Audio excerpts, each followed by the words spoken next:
The full spoiler for OTS 6 just dropped, and I'm going to dig into it a lot in this video. But first, I do want to acknowledge and reveal the new Ultimate Rare version of Brilliant Fusion, because while this entire set may be pretty lackluster, this is possibly one of the best looking cards I've ever seen. So let's take a look at that before I make fun of how bad this set is. It's time for the moment you've been waiting for.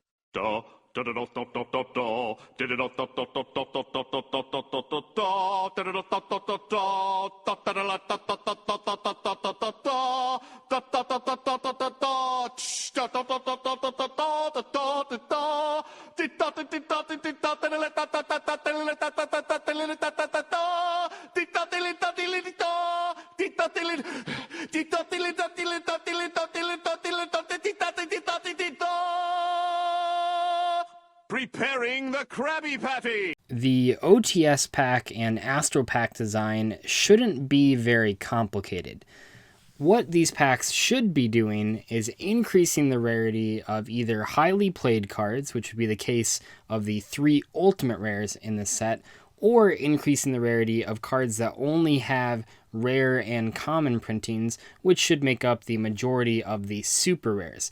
Now, a lot of people think that these packs are meant to reprint the really hard to find cards like Ash Blossom or Pot of Desires, and that those will end up being the commons and super rares. But really what Konami likes to do with the commons, at least, and sometimes with the super rares, or at least a couple of the super rares, is they like to reprint the really old cards that are kind of hard to come by, that might be a little more expensive than they really need to be. I actually feel that they do that second half a lot better, but a lot of the times, and especially in the case of OTS Pack 6, they really struggle to find good super rares. Now, just for reference here, Konami has had a history of really screwing up OTS and Astro Packs with seemingly no reason. And what I mean by this is there's 2 really big instances where Konami reprinted a currently common card as a common card again, and I don't know why. And I've talked about these 2 for a while, but it's Volcanic Scattershot and Unizombie. Both these cards are incredibly powerful, not only in their own archetypes, but also as splashable engines, and that makes it kind of strange that Konami would reprint them in sets that have sort of filler super rares, but they'd reprint these cards that are actually played to some extent as commons. Like, just in my opinion, if Konami's going to put a card that's already common or even a rare as a common in an OTS or Astro Pack, they should just leave it out of the pack instead of slapping the player base in the face and saying, look, we wanted to show you that we can put these in these packs, but we're not going to give them the rarity upgrades they deserve. And this is important because if we take a look at the full spoiler for OTS Pack 6, 90% of the super rares are garbage. To be completely honest, the most meta relevant sort of 2 are Paleozoic Canadia, which I'm considering the 10% of the good cards, and then the Trickstar Lilybell, even though that's basically just a one of in most Trickstar decks. The Windwitch Winterbell, I guess, is okay, even though this is sort of only used as a stepping stone. But all these other cards are like so bad. And I mean, yeah, Revendred Slayer, that's kind of cool to see. Fairy Tale Rella, whatever, that's to be expected because they keep reprinting these Fairy Tales of supers for literally no reason. And set rotation, maybe they made this list before they actually printed the ban list. Stuff like that. But like, why is Overload Fusion in here? Why is Black Metal Dragon in here? And most importantly, why the hell are these 2 Paleozoics that are not Canadia in here?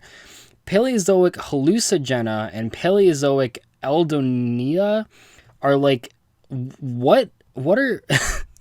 These cards have never been played. Well, I think the Hallucigena was played when Paleozoics first came out, and there were a couple stun variants of the deck, because that was like one of the only Paleozoics that was out. But like, neither of these cards are played at all, like in any paleo, like they're so bad, just so bad, especially in the case of Paleozoic Eldonia or whatever. Like, why, first of all, why would you even print this card in the first place? It's terrible. Second of all, why would you rarity bump this card? At the very least, give us literally any two other Paleozoics. The obvious choices here would have been the Dust Tornado one and Dino-Miscus. That would have been the most obvious choices. Maybe like Paleozoic Marilla, maybe the one that puts back banished cards. Any of those would probably be better than either of these two, and yet they gave us these two. Like, that is the weirdest choices. What's even weirder, though, is that the commons are the best part about this set in terms of value in reprints, and yet they didn't quite get away with everything. So on the good side, they have cards like Gemknight Seraphonite, Gemknight Garnet, Ojama Blue, Disturbance Strategy, Reoccurring Nightmare, and then Amazoness Queen. Those cards were all relatively hard to find in relation to they were very old with very few reprints, if any reprints at all, which means that Konami really wants to put them in a pack like this, which is kind of what I was describing earlier.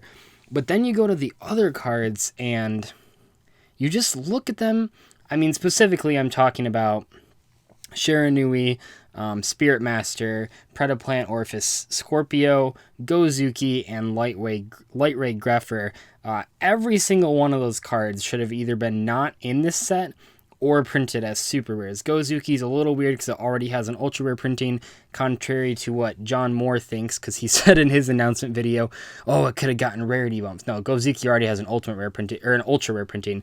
But the Shiranui, the Predaplant, and the Lightray all definitely should have been supers in replacement for literally any of those super rares. Even if they swapped out Paleozoic Canadia, it would still be ridiculous, but like not as ridiculous as like the fact that we have Paleozoic Hallucigena and Paleozoic Eldonia instead of any of these cards. It's like Konami is actively laughing at zombie players. That's kind of what this seems like, right? You put 3 cards in here because Gozuki's obviously played in zombies. The Predaplant is usually played in zombies because of how good Brilliant Fusion is in zombies.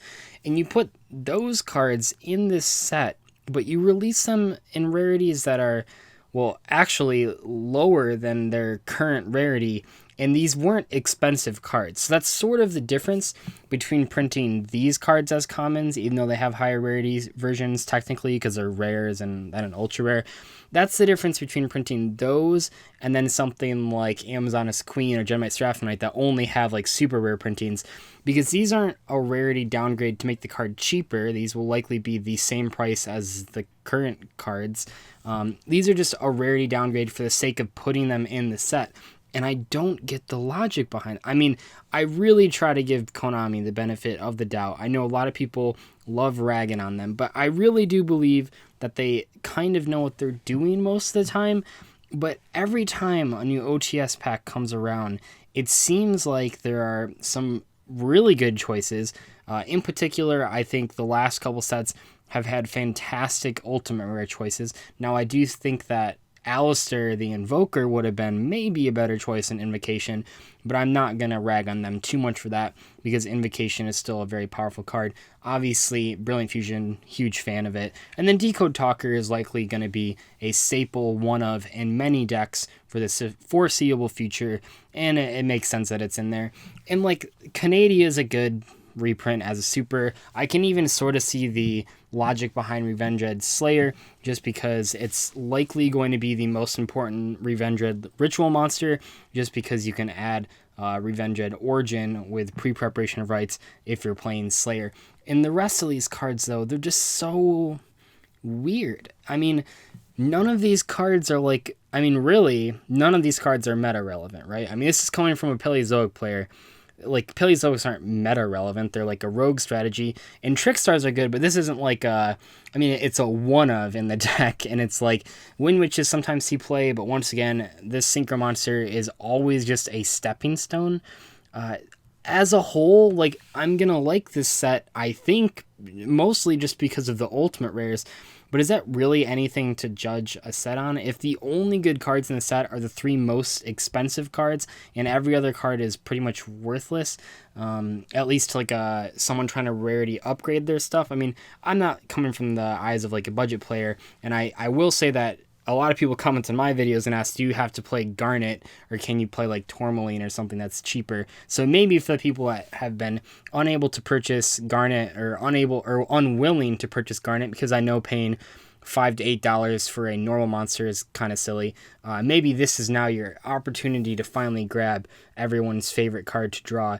But other than that, I mean, Reoccurring Nightmare is kind of relevant. I know not a lot of people know about the card. It only had 2 printings before this. It had a secret rare printing that was actually pretty expensive, and then it had a common printing in a gold series, which isn't the easiest thing to come by, so I can see that. But overall, this set is just strange. I mean, if you would have shown me just the ultimate rares and then asked my opinion on it, I would have said this was going to be like one of the best OTS packs ever, just because that shows like real promise. But the rest of this set is just so underwhelming. I don't know, maybe I'm crazy, maybe I'm missing something. Let me know your thoughts about this OTS pack. Let me know your thoughts on the beautiful Ultimate Rare Brilliant Fusion, and I will see you guys later. Bye.